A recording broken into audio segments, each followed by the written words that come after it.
Number one is Hitler's cook before the war. Her name was Dione Lucas, and then she actually claimed that Hitler was a fan of stuffed pigeon, and he was also known to be partial to Bavarian sausages and the occasional slice of ham. So again, here's Hitler's own cook from before the war. Who would know Hitler better than his own cook?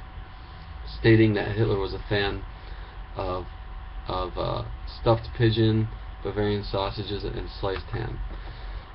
Number two, the Hitler book details Hitler's daily routine in 1944.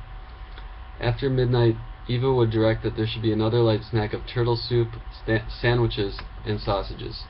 Again, we see the consistency that Hitler loved to eat Bavarian sausages. Both of the sources, those two sources claim that. Hitler's own cook, and then the Hitler book, which was from accounts of people that knew Hitler. Both of these sources, and I'll post the links below. The first link is from the Telegraph, a UK publication, and the second link is straight from a book which I can link to. And here's my third source here. The April 14th, 1996 Sunday Magazine edition of the New York Times, celebrating its 100th anniversary, included this early description of Hitler's diet in an article previously published on May 30th, 1937.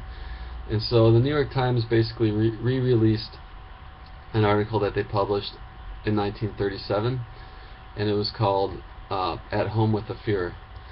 And here's a quote right from the 1937 article. Quote, "It is well known that Hitler is a vegetarian and does not drink or smoke.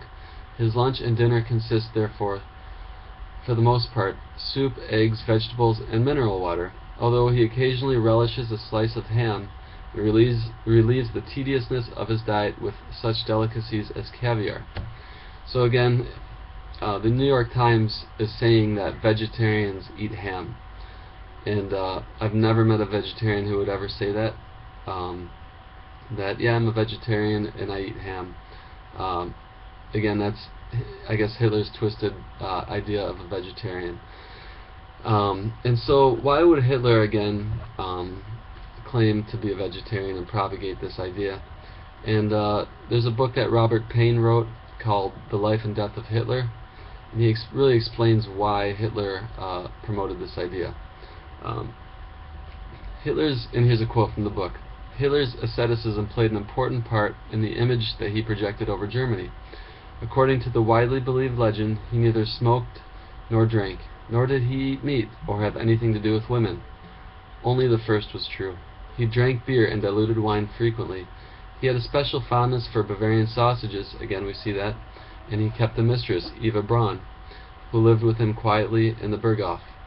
There had been other discreet affairs with women, also." Hitler's asceticism was fiction invented by Goebbels to emphasize his total dedication, his self-control, the distance that separated him from other men. By this outward show of asceticism, he could claim that he was dedicated to the service of his people.